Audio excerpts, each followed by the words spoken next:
대부분의 부모님들은 자녀에게 이렇게 가르칩니다. 싸우지 마라. 친구들과 사이좋게 지내라. 절대로 다른 사람을 아프게 하지 말고 때리지 말아라. 물론 맞기 전에 너가 먼저 때려라. 한 대 맞았으면 너는 두 대를 때려라. 라고 가르치는 부모님도 없지 않아 있습니다만 상식을 가지신 부모님들은 대부분 자녀들에게 싸우지 마라. 싸우지 마라. 이렇게 가르칩니다.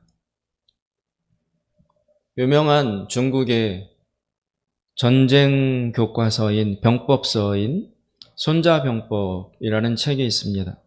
손자라는 사람이 쓴 전쟁에서 이기기 위한 기술, 전략, 전술 이런 것들을 써놓은 아주 오래된 고전입니다. 그 손자병법 안에는 전쟁에서, 싸움에서 이기기 위한 여러 가지 계략들을 나열하고 있죠. 그래서 유명한 것이 36개 손자병법 안에 있는 36번째 전쟁에 대한 어떤 계략, 그것이 바로 이길 수 없으면 도망가라잖아요. 이길 수 없을 것 같으면 너가 약하면 정면으로 싸우지 말고 도망가라. 그것이 바로 그냥 농담 삼아 우스워서 하는 말이 아니라 유명한 손자병법의 안에 쓰여 있는 전쟁에서 싸움에서 이기고 살아남기 위한 중요한 전략 중에 하나라고 가르쳐지고 있는 것입니다.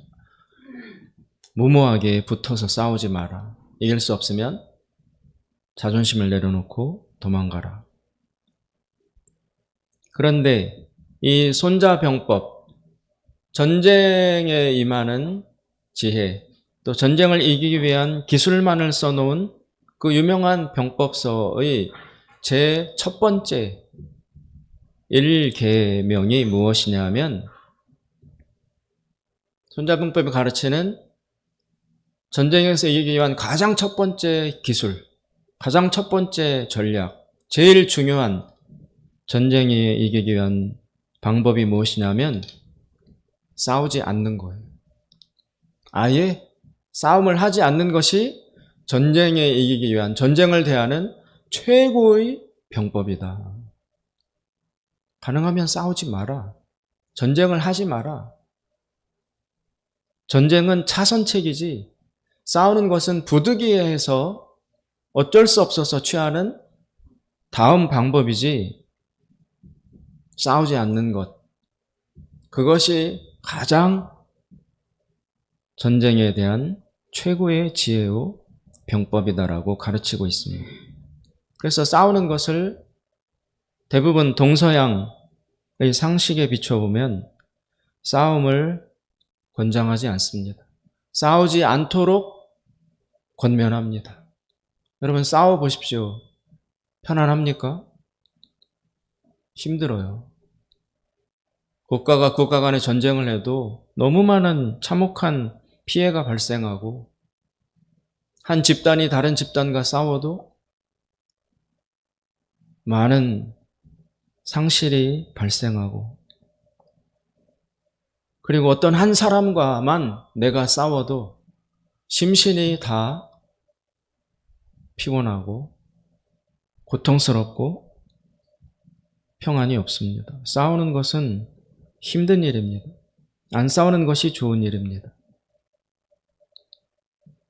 그런데 오늘 우리가 읽은 본문 말씀에 보면 유명한 사도 바울이 자신의 제자인 디모데에게 싸우라 라고 권면하고 있습니다. 싸워라. 그 유명한 바울이, 지혜로운 바울이 자신이 가장 아끼는 수제자인 디모데에게 너는 싸워라 라는 상식을 벗어난 권면을 하고 있습니다. 너는 싸워야 한다. 가서 싸워라. 이렇게 상식을 뒤집는, 상식에 반하는 가르침을 주는 바울의 의도와 생각은 어디에 있을까요? 12절에 보시면 바울이 디모데에게 이렇게 말합니다. 믿음의 선한 싸움을 싸우라. 이 짧은 한 문장에 여러 가지 관련된 요소들이 내포되어 있습니다. 싸우라는 것인데, 싸움인데, 그런데 바울은 선한 싸움이라고 합니다. 선한 싸움. 그렇게 보자면 싸움 중에서도 선한 싸움이 있다는 얘기가 됩니다. 싸움은 다 나쁜 것이 아니라 그 중에 선한 싸움도 있다.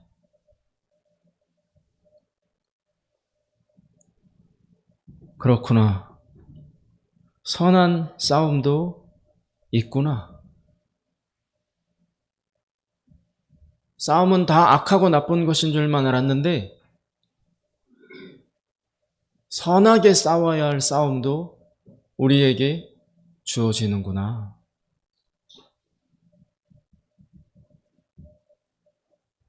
그 사실을 우리가 새롭게 깨달아야 합니다. 그러면 그 선한 싸움은 도대체 어떤 싸움인가? 누구와 싸우는 것이며 무엇을 두고 싸우는 싸움인가? 그리고 왜 싸워야 하는가? 그런 질문을 하게 됩니다. 바울은 12절에서 그 싸움은 선한 싸움이며 그 선한 싸움은 믿음의 싸움이다라고 밝히고 있습니다. 디모데야, 믿음의 선한 싸움을 싸워라. 거기에 싸움의 내용에 대해서, 싸움의 성격에 대해서 바울이 이미 전제와 단서를 달고 있죠. 너가 싸워야 될 싸움은 선한 싸움이다. 그리고 그 싸움은 믿음에 관한 싸움이다.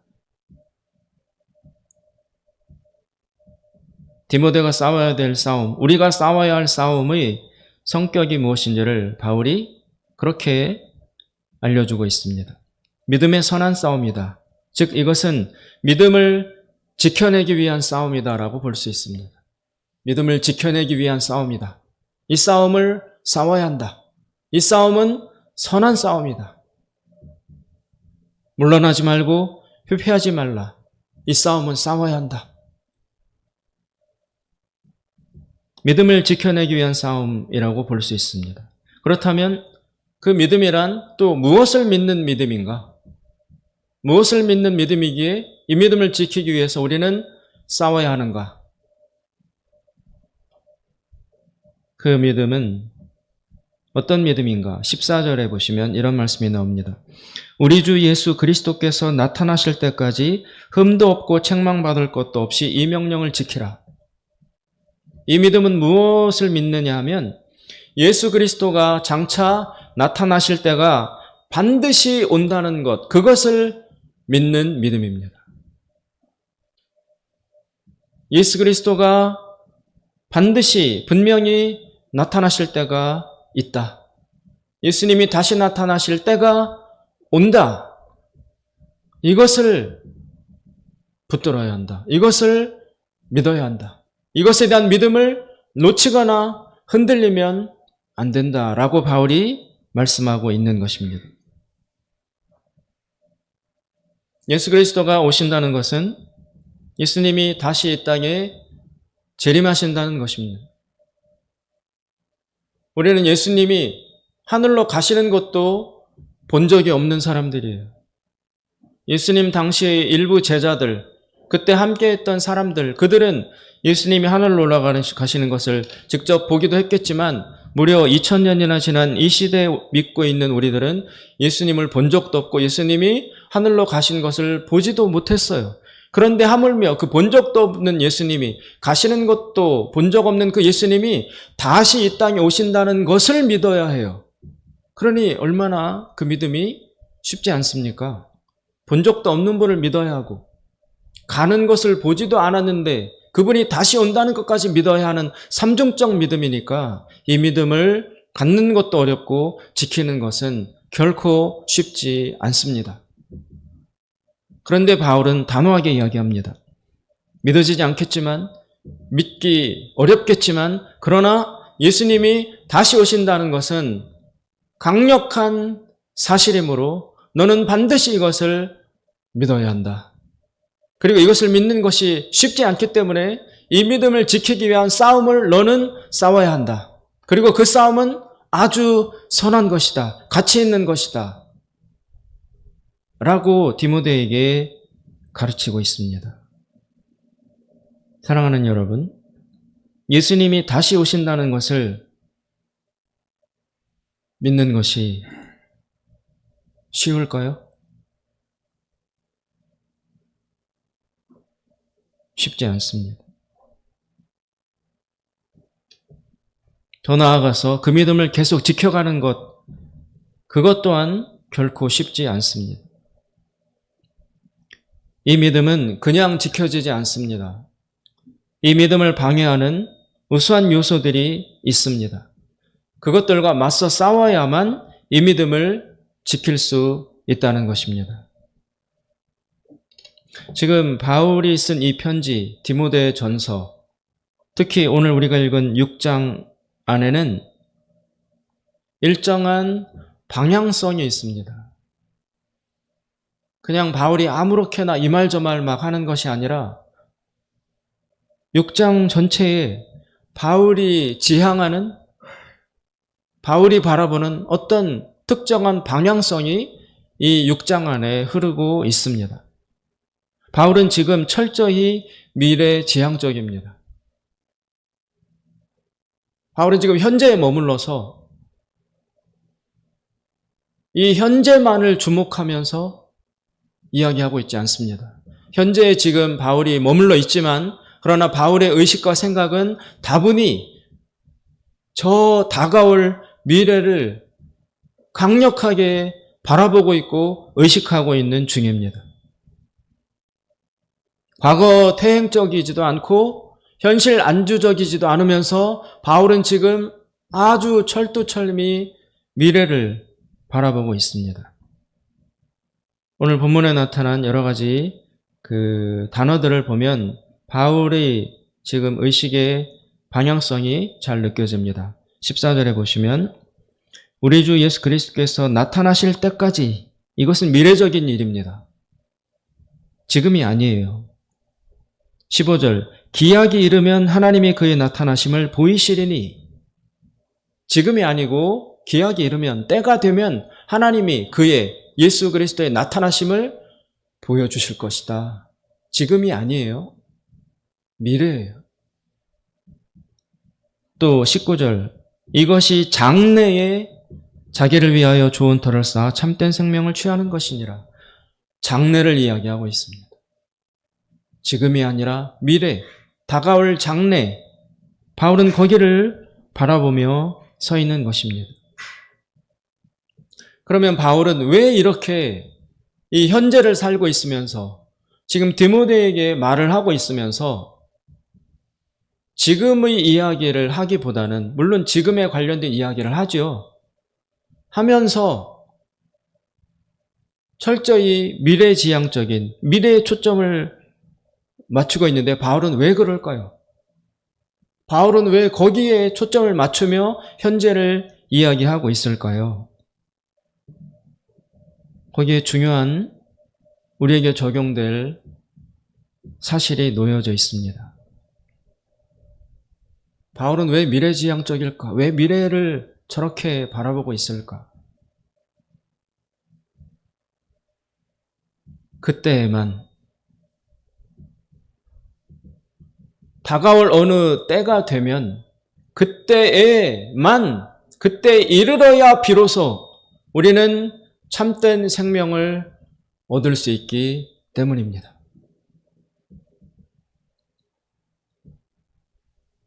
(19절에) 보시면 이런 말씀이 나옵니다. 이것이 장래에 자기를 위하여 좋은 터를 쌓아 참된 생명을 취하는 것이니라. 장래에 어느 때가 되면 그때야 비로소 참된 생명을 우리가 얻게 된다. 참된 생명을 그때 가서 얻게 된다. 그래서 그때가 오는 것을 바라보며 살아야 된다는 것입니다. 그렇다면 바울의 이 말씀으로 보자면 현재 우리가 가지고 있는 생명, 우린 살아있잖아요. 현재 우리가 가지고 있는, 살고 있는 이 생명은 바울의 이 19절 말씀에 비추어 보면 참된 생명이 아니라는 것입니다. 참된 생명이 못 된다는 것입니다.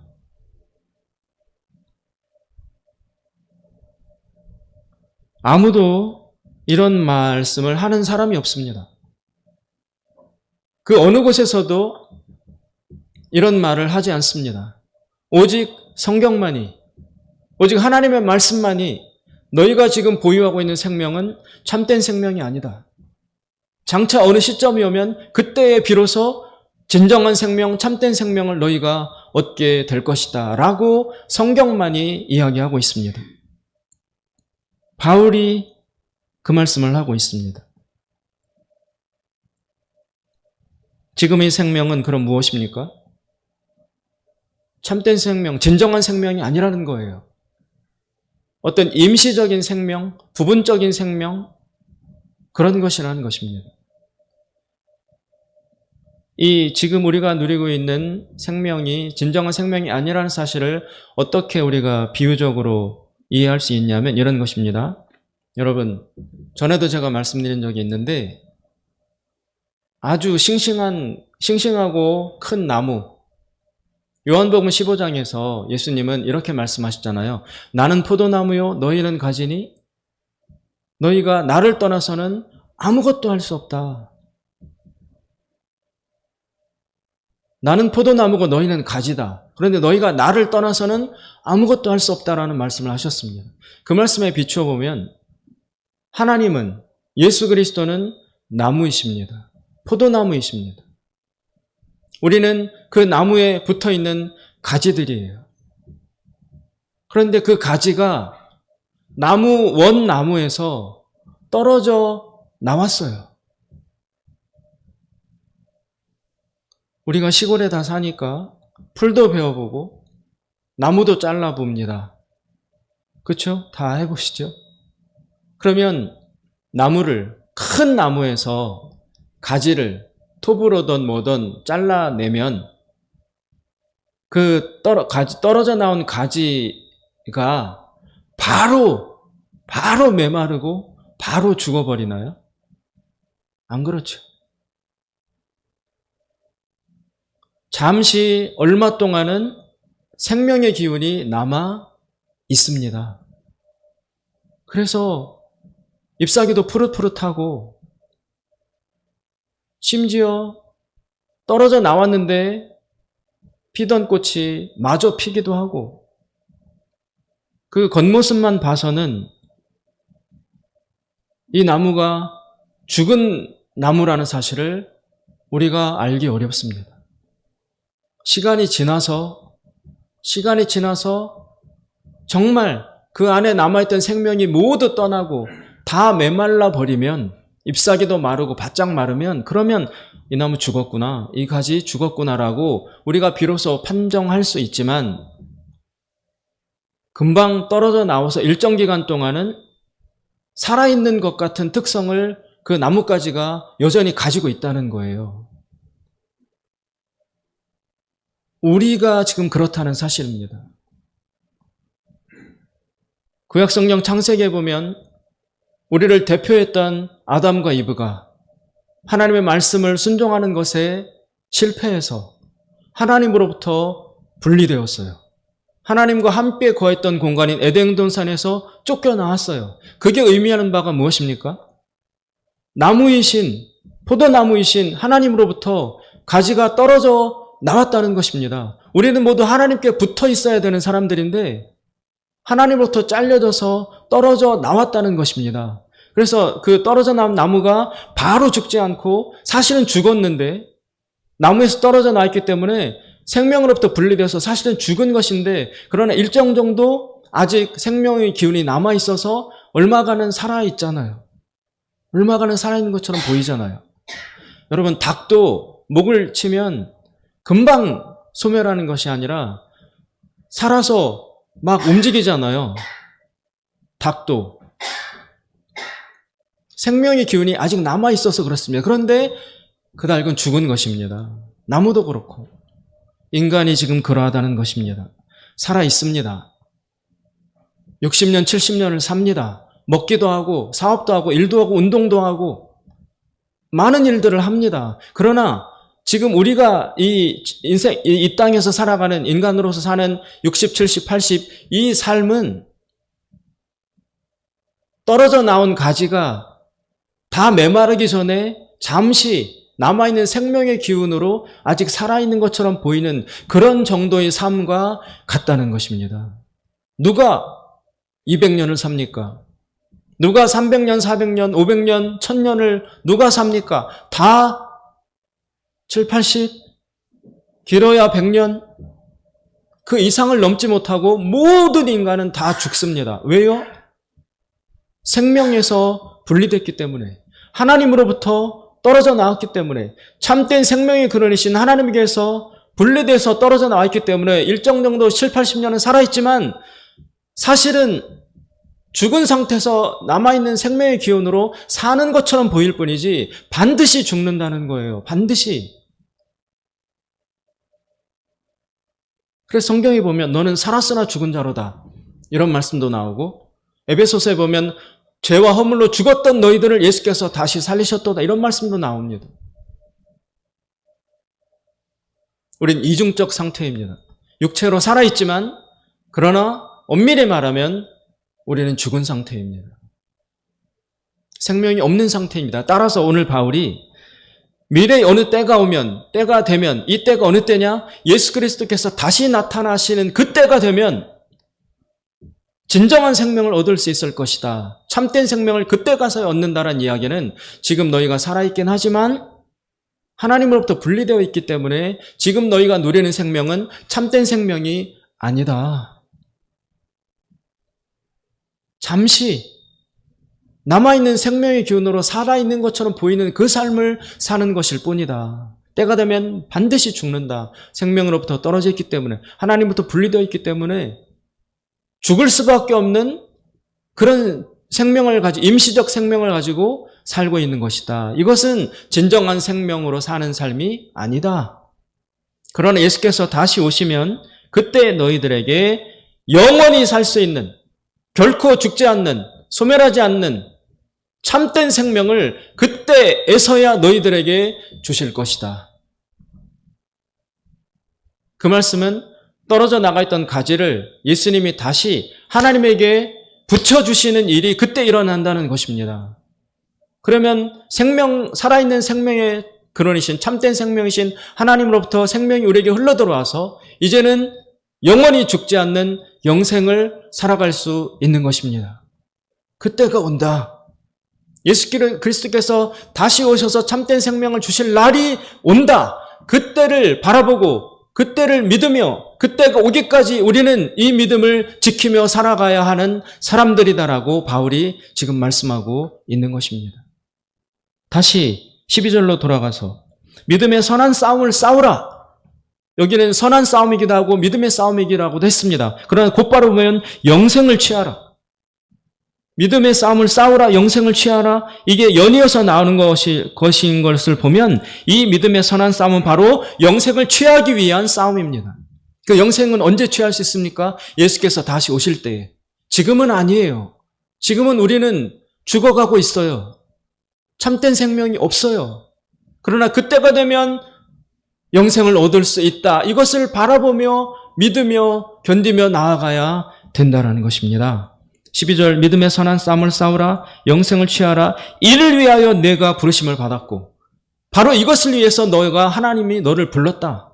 너를 하나님의 자녀가 되게 하셨다라는 말씀입니다. 믿는 이유는, 우리가 하나님을 믿고 예수님을 믿는 이유는 결국 이 예수님이 다시 오셔서 주실 영원한 생명, 영생을 얻기 위해서 믿는 거예요. 그게 믿음의 목적이에요. 그것 아니면 믿을 필요가 없고 이 믿음을 지킬 필요가 없습니다. 믿어서 결국 이 믿음 끝에 얻어지는 것이 없는데 우리는 왜 믿음을 지키겠습니까? 믿음을 지키는 데에는 이 믿음을 지키고 나면 분명히 무언가 얻어지는 것이 있기 때문에 이 믿음을 끝까지 지켜나가야 된다는 것입니다. 이 믿음을 지켜서 얻을 수 있는 것은 무엇이냐? 그게 바로 영생이다. 참된 생명이다. 라고 바울이 지금 디모데에게 말씀하고 있는 것입니다.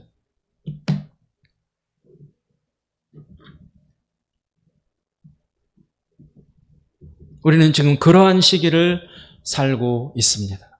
참된 생명은 아직 주어지지 않았습니다. 임시적 생명, 남아있는 생명의 기운으로 간신히 살고 있을 뿐입니다. 그런데 이 남아있는 약한 생명으로 살면서도 누구는 웃기도 하고 누구는 울고 누구는 건강하고 누구는 병들며 누구는 성공하고 누구는 실패하고 이 각가지 삶의 양상을 다 드러내면서 다양하게 다채롭게 살아가고 있는 중인 것입니다. 그러나 결론은 모두 마찬가지입니다. 모든 사람들이 웃고 살던 울고 살던 아프게 살던 가난하게 살던 많이 배웠던 못 배웠던 도시인이든 시골인이든 모든 사람이 결국 어디에 도달하느냐? 다 죽음 앞에 도달한다는 것입니다. 그런 인간의 운명 앞에서 이 믿음을 지키기 위해서 가장 위협이 되는 요소가 무엇이냐? 가장 싸워야 될 우리 믿음을 방해하는 원수, 적이 위험한 것이 무엇이냐? 그것을 바울이 오늘 이야기하고 있습니다. 이 믿음을 지켜나가는 데 있어서 제일 위협적이 되는 요소는 무엇이냐? 그것을 알아야 한다. 그것은 바로 사도 바울이 볼 때 물질, 즉 돈과 부에 대한 욕망이라고 말하고 있습니다. 바울은 지금 반복적으로 6절부터 계속 이야기합니다. 8절에 보시면 바울이 이렇게 말합니다. 우리가 먹을 것과 입을 것이 있은즉 족한 줄로 알 것이니라. 이것이 기독교의 물질관이에요. 이것이 성경이 가르치는 물질관이에요. 너희는 먹을 것과 입을 것이 있으면 만족할 줄 알아야 된다. 이것이 성경이 가르치는 물질관입니다. 얼마나 충격적입니까, 여러분? 먹을 것, 입을 것이 있으면 만족해. 만족할 줄 알아야 돼.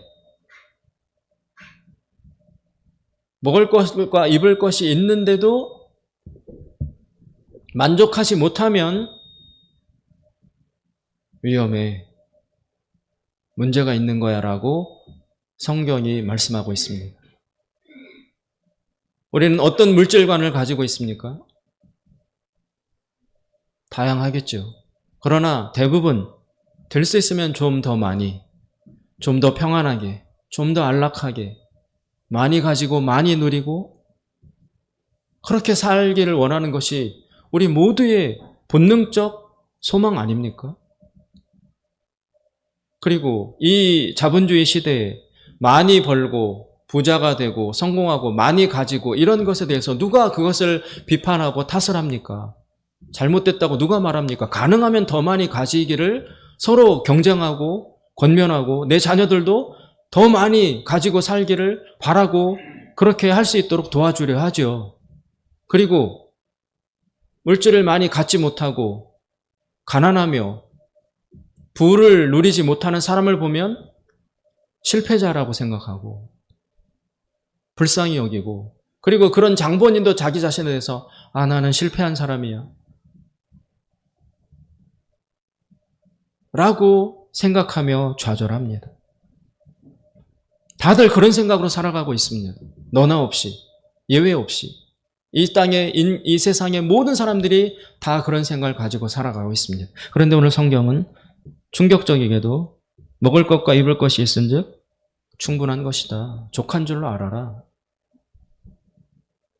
우리의 물질관에 아주 획을 긋고 있습니다.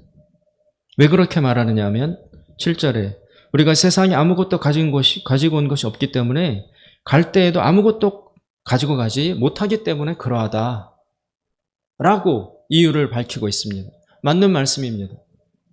우리가 이 세상을 떠날 때 우리가 벌었던, 우리가 축적했던 돈과 건물과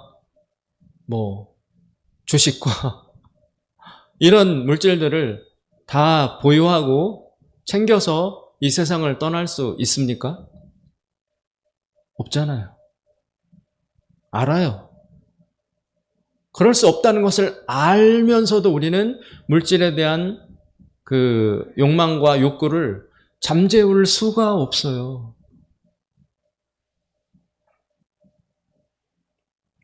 바울은 그렇게 물질을 추구하는 것, 그것 자체를 탓하고 있는 것으로 보이지 않습니다. 제가 오늘 이 말씀을 설교 준비하고 묵상하면서 이렇게 제 노트에다가 반론을 썼어요. 먹을 것과 입을 것이 있은즉 족한 줄을 알 것이니라. 여기다가 제가 뭐라고 썼냐 하면 그렇다면 노숙자도 먹을 것과 입을 것이 있다. 그러니 만족해야 하는 것 아닌가? 저도 이 말씀을 받아들이기가 너무 어려워요. 먹을 것 입을 것이 있으면 만족할 줄 알아야 된다라면 그럼 노숙자로 살지? 오타로 막 성공하려고 애쓰고 먹을 것과 입을 것이 있는 그것이면 족하다라면 그것으로 만족해야 된다면 노숙자로 살지 뭐. 노숙자는 왜 좌절해야 돼? 노숙자를 왜 불쌍히 여겨야 돼? 그 사람들이야말로 잘 사는 거네? 라고 저도 이만큼 반론이 올라와요. 그런데 바울은 그렇게 우리가 살기 위한, 일상을 영위하기 위한 노동, 평안을 얻기 위해서, 내 자녀를 양육하기 위해서, 일정 정도의 생존과 행복을 위해서 물질을 추구하는 그런 정도의 물질 추구에 대해서 지적하고 문제있다라고 말하는 것은 아닌 것으로 보입니다. 다만 무엇을 지적하는가? 9절, 부하려 하는 자들. 10절, 돈을 사랑함이 일만 악의 뿌리가 되나니. 생활을 유지할 수 있는, 아이들을 교육시킬 수 있는 일정 정도의 규모의 그 생활을 유지하고 살아가기 위한 물질을 추구하는 것, 그것이 문제가 된다는 것이라기보다는 그것을 넘어서서 부하려 하는 자들, 돈을 사랑하는 사람들을 지적하고 있는 것으로 보입니다. 부하려 하는 자들은 시험에 빠집니다. 욕심에 떨어져서 그리고 파멸과 멸망에 빠지게 된다고 말하고 있습니다. 또 돈을 사랑하는 것이 모든 악, 1만 가지 악의 뿌리가 된다고 말하고 있습니다. 돈을 사랑하는 사람은 어떻게 되냐? 이것을 탐내는 자는 미혹을 받아 어떻게 된다고요? 믿음에서 떠나게 된다고 나옵니다. 어떤 믿음입니까? 그리스도 예수께서 다시 오시는 것을 기다리는 믿음에서 떠나게 된다고 말합니다. 돈을 사랑하게 되면 이 믿음을 잃게 된다는 것입니다. 그래서 바울이 디모데에게 너가 이 믿음을 지키는 데 있어서 가장 경계해야 될 적은 무엇이냐? 돈을 사랑하는 것이다라고 밝히고 있습니다. 돈을 사랑하게 되면 반드시 믿음에서 떠나게 된다. 이 믿음을 지킬 수가 없다. 그리고 많은 근심을 하게 되고 자기 자신을 찌르게 된다라고 경고하고 있습니다. 과연 우리가 이것을 지킬 수 있을지 자신이 없습니다.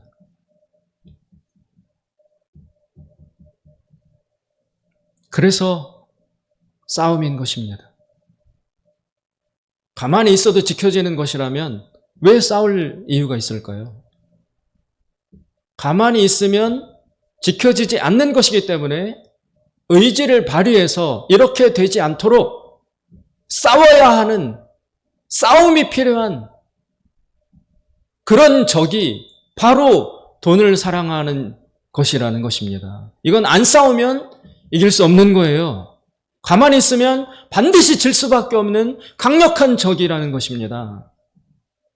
그래서 의지를 가지고 돈을 사랑하지 않기 위해서 싸워야 되는 거예요. 싸워야지만 지킬 수 있는 거예요, 믿음을. 싸워야 한다. 너는 싸워야 한다. 우리는 싸워야 한다. 모든 그리스도인들은 싸워야 한다. 싸워야만 이 믿음을 지킬 수 있다. 믿음을 지켜야만 그리스도 예수께서 다시 오실 때에 약속하신 영원한 생명, 영생을, 죽지 않는 그 생명을 그 사람만이 받을 수 있다. 이 믿음을 지키지 못하면 그 영생을 받을 수 없다. 이 믿음을 지키려면 어떻게 하느냐? 돈을 사랑하는 욕망과 싸워야 한다. 안 싸우면 못 지킨다. 떠내려간다. 믿음에서 떠나게 된다라는 것입니다. 그렇다면 돈을 사랑하는 것은 구체적으로 무엇입니까? 자기의 존재의 근거와 소망을 물질의 돈에 두는 사람을 뜻합니다. 돈의 소유와 돈의 양, 돈에 관련된 성공에 자신의 모든 정체성을 거기다 두는 사람, 돈을 믿고 사는 사람. 돈은 여러분 그만큼 위력이 있어요. 실제로 돈이 위력이, 왜냐하면 이 현재는 돈이 다스리고 있어요. 돈이 왕이에요. 사탄은 곧 돈이에요. 마귀는 곧 돈이에요. 이 세상은 마귀가 지배하고 있어요. 하나님이 아직 다스리고 있지 않으세요. 예수님이 오셔야 이 땅을 다스릴 수 있을 텐데 이 하나님께서 떨어져 나간 죄인된 우리들을 누가 다스리고 있느냐? 사탄이 다스리고 있고 이 사탄은 곧 돈이에요. 돈의 신이에요. 그래서 이 돈의 신이 다스리는, 돈의 왕이 다스리는 데 밑에서 살면서 그 돈의 왕의 영향을 안 받고 사는 것은 정말 불가능에 가깝습니다. 싸워야 하지만 그 영향력에서, 돈의 영향력에서 자기를 지킬 수 있다는 것입니다. 우리의 생명이 걸려있는 정말 절체절명의 싸움입니다. 그럼 우리는 이 돈의 영향력에 들어가지 않는 삶이 구체적으로 어떤 것인가? 돈의 지배력을 거절하고 그 수하에 들어가지 않는 것입니다. 돈의 위력이 있지만 그것에 매수되지 않는 것입니다. 돈의 통치하에 있지만 돈의 노예가 되지 않으면서, 그러나 돈보다 위에 있는, 아직 오시진 않았지만 장차 오실 진정한 왕인 예수님의 명령에 복종하며 예수님에게 충성심을 보여주며 우리는 이 땅을 살아야 하는 것입니다. 그래야만 참 왕이신 예수님이 오셨을 때 인정을 받을 수 있는 것입니다.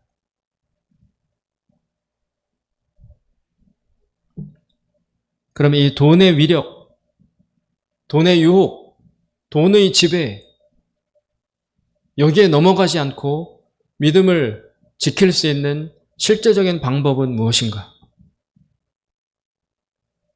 우리의 영혼을 뺏기지 않고 영생을 놓치지 않고 이 땅을 살아가면서 우리 믿음을 짓누르는, 믿음을 죽여버리려고 하는 가장 강력한 적인 돈의 지배에 넘어가지 않으면서, 그러면서도 믿음을 지킬 수 있는 실제적인 방법은 무엇인가? 바울이 가르치고 있습니다. 17절을 보시면 17절, 18절. 내가 이 세대에서 부한 자들을 명하여 마음을 높이지 말고 정함이 없는 재물에 소망을 두지 말고 오직 우리에게 모든 것을 후히 주사 누리게 하시는 하나님께 두며, 18절 중요합니다. 선을 행하고 선한 사업을 많이 하고 나누어 주기를 좋아하며 너그러운 자가 되게 하라. 사람들로 하여금 이렇게 살라고 너는 가르쳐라. 그리고 이렇게 사는 삶이어야만이, 19절, 이것이, 이렇게 사는 삶이 장래에, 즉 예수께서 다시 나타나실 때에 너 자신을 위해서 좋은 터를 쌓아 비로소 참된 생명을 얻게 해준다. 그래서 우리가 물질의 노예가 되지 않으면서 이 땅에서 우리의 믿음을 지킬 수 있는 구체적 방법은 18절에 나와 있습니다. 선을 행해라. 착한 일을 해라. 착한 일을 해라. 선한 일들을 해라. 선을 행해라. 착하게 살아라. 두 번째, 선한 사업을 많이 해라. 선한 사업을 많이 해라. 선한 사업을. 그리고 나누어 주기를 좋아해라. 많이 나누어 줘라. 많이 베풀어라. 많이. 그리고 너그러운 자가 되라. 이것도 관대한 자죠. 많이 베풀고 많이 받아주며 많이 도와주고 많이 품는 그것을 너그러움이라고 하겠죠. 이렇게 살면 이것이 장래의 자기를 위하여 좋은 터를 쌓아 참된 생명을 취하게 해 줄 수 있다라고 바울이 가르치고 있습니다.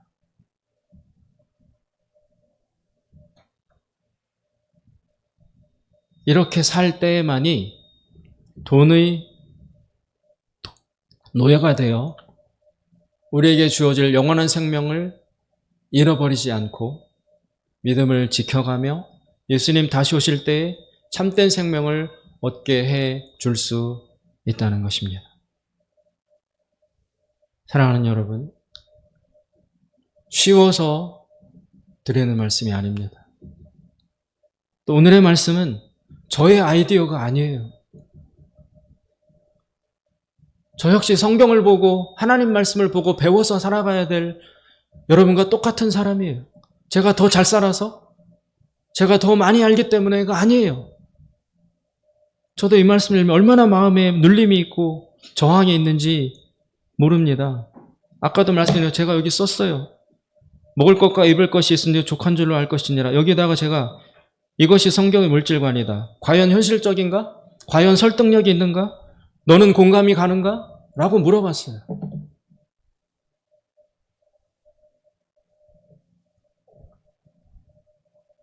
어렵습니다. 그래서 싸움이라고 바울은 표현하는 것입니다.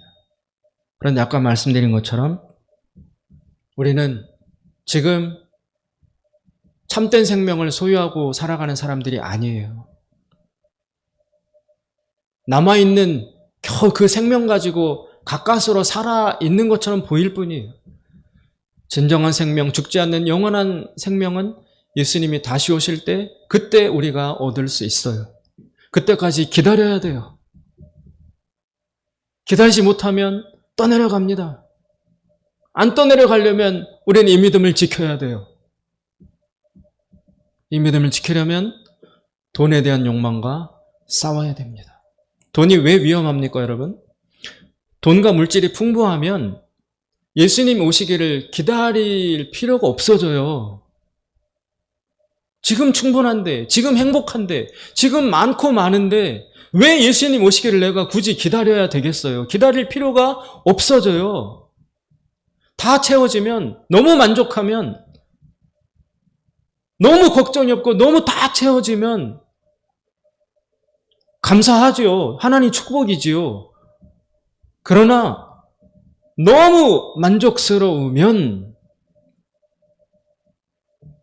지금이 다 된 줄로 알고 지금 내가 영원한 생명을 가진 것으로 착각을 하게 되는 거예요. 그럼 자신의 다가올 죽음도 전혀 대비하지 못하고 예수님 다시 오셨을 때 자기는 준비된 게 없는 채 예수님 앞에 서야 돼요. 그러면 예수님은 너는 아니야. 생명을 주실 수가 없어요. 그래서 지금 너무 많으면 돈이 많아서 너무 만족스럽고 행복하고 꽉 차 있으면 걱정이 없으면 진짜 생명이 올 때를 대비하지 못하는 어리석음에 빠지게 만들기 때문에 돈이 위험한 거예요. 부가 그래서 위험한 거예요. 자기가 괜찮은 사람인 줄로 알아요, 부자들은. 돈이 많으면 자기가 인격도 훌륭하고 지식도 많고 뭣도 잘하고 예쁘고 모든 것에 다 완전한 문제가 없는 사람인 줄로 자기 자신을 착각해요. 그래서 준비를 못하게 만듭니다. 그래서 돈이, 물질이, 부가 그래서 위험하다는 것입니다. 그러니까 그 위험에 빠지지 않도록 자꾸 나누어줘라. 다른 사람을 도와라. 선한 일에 의지적으로 찾아가서 너가 가지고 있는 물질을 쏟아내라. 바울이 그렇게 권면하고 있는 것입니다. 사랑하는 여러분, 오늘 사도 바울은 분명히 우리에게 말씀을 해주고 계십니다. 어떤 물질관을 가지고 살아야 하는지, 그리고 지금 우리는 어떤 상태이고 장차 우리의 운명은 어떻게 될 것인지 이렇게 길게 거시적으로 넓게 오늘 우리의 현재를 바울이 밝혀주고 있습니다. 하나님의 말씀이 우리를 망하게 만들려고 하시겠어요? 결국 우리를 살리려고, 우리를 사랑하시기 때문에 우리를 구원하시려고 주어진 게 하나님 말씀이 아니겠습니까? 그 하나님의 말씀이 오늘 우리들에게 간곡하게 이런 것을 깨달아라, 이런 자세로 살아라 가르치고 있습니다. 선포된 이 말씀 마음에 새기시고 깊이 생각하시면서 이 말씀의 기준에 비추어 영생을 준비해 나가는 저와 여러분이 될 수 있기를 주님의 이름으로 축원드립니다. 기도하겠습니다. 자비로우신 하나님 아버지,